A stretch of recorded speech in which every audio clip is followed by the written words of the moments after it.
රුපියල් 50000ට අඩු ෆෝන් එකකින් වීඩියෝ එකක් කරලා දැම්මොත් ඒකට views ලක්ෂ ගණනක් එයිද?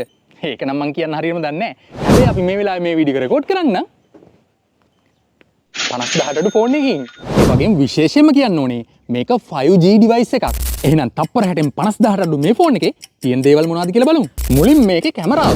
ඉතින් මේකේ 50 මෙගාපික්සල් මේන් සෙන්සර් එකක් එක්ක AI dual camera system එකක් තමයි තියෙන්නේ. ඉතින් ඒකෙන් ගන්න ෆොටෝස් මෙන්න මේ වගේ බලා ගන්න පුළුවන්. එතකොට 8 මෙගාපික්සල් selfie කැමරාවෙන් ගන්න ෆොටෝස් මෙන්න මේ වගේ තමයි තියෙන්නේ. ඒ වගේම video recording 1080p at 30 fps වෙනකම් මෙන්න මේ වගේ quality එකකින් රෙකෝඩ් කරගන්නත් පුළුවන්. ඊළඟට අපි මේකේ බැටරිය ගැන කතා කරමු. ඉතින් රුපියල් 50000ට අඩු මේ ෆෝන් එකේ මිලිඇම්පියර් 6000ක මැසිව් බැටරියක් තමයි තියෙන්නේ. ඒ නිසා ඔයා මේක day to day වැඩවලට ගන්නවා නම් දවස් එකමාරක් දෙකක් බය නැතුව පාවිච්චි කරන්න පුළුවන්. ඒකත් එක්ක මෙන්න මේ වගේ 33 watt super fast charging dock එකකුත් ෆෝන් එකත් එක්ක ෆ්‍රී හම්බෙනවා. ඒ වගේ මේකේ ඩිස්ප්ලේ එකේ තියෙනවා මාරම් වටින ඔප්ෂන් එකක්. විශේෂයෙන්ම Uber, Pick-me riders ලට, කුස්සිය වැඩ කරන housewife ලට ඩිස්ප්ලේ එකේ තියෙන wet touch කියන ටෙක්නොලොජි එකෙන් ඔයාගේ අතේ වතුර, දාඩිය, තෙල් වගේ දේවල් ගෑවිලා තිබ්බත් කිසිම ප්‍රශ්නයක් නැතුව ෆෝන් එක පාවිච්චි කරන්න පුළුවන්. ඒකත් එක්කම ඔයා YouTube videos, movies වගේ බලන කෙනෙක් නම් අඟල් 6.9 එක ලොකුම ලොකු ස්ක්‍රීන් එකක් එක්ක 120 Hz refresh rate එකක් තියෙන smooth display එකක් මේ ෆෝන් එකේ තියෙනවා. අර වැඩි විනාඩි ඉවරනානේ.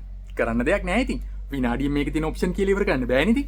ඒ නිසා මෙන්න මේ ටිකත් අහගන්නකෝ. ඊළඟට අපි මේකේ ස්පෙસિෆිකේෂන් මොනවද කියලා බලමු. මේකට 1TB ස්ටෝරේජ් එක. ඔව් 128 ඉන්ටර්නල් ස්ටෝරේජ් එකක් එක්ක SIM tray එකේ තියෙන පල්ලෙහාම කොටසට SD කාඩ් එකක් දාලා අපිට පුළුවන් ස්ටෝරේජ් එක 1TB වෙනකම් වැඩි කරගන්න. ඒ වගේම මේ ෆෝන් එකේ 4GB RAM එකක් තියෙනවා. ඊට අමතරව තවත් 4GB virtually add කරලා 8GB වෙනකන් RAM එක වැඩි කරගන්න පුළුවන්කම තියෙනවා. ඉතින් ඔන්න ඔය දේවලුත් එක්ක MediaTek Dimensity 6300 කියන 6 nanometer chipset එක තමයි අපිට මේ ෆෝන් එකේ බලා ගන්න ලැබෙන්නේ. ඒත් එක්කම Android 15 Xiaomi ලගේ HyperOS 2.0 කියන OS එක තමයි මේ ෆෝන් එකේ OS එක විදිහට රන් වෙන්නේ. ඊටත් අමතරව fingerprint face unlock එක ඔයාගේ bank card එක connect කරලා payment කරන්න පුළුවන් NFC පහසුකමක් තියෙන නිසා රුපියල් 50000ට අඩු හොඳම 5G ෆෝන් එක කියලා අපිට හඳුන්වන්න පුළුවන්. එහෙනම් ලංකාවේ මුදෙන් රුපියල් 49999කට ගන්න පුළුවන් මේ device එක තමයි Redmi 15C 5G.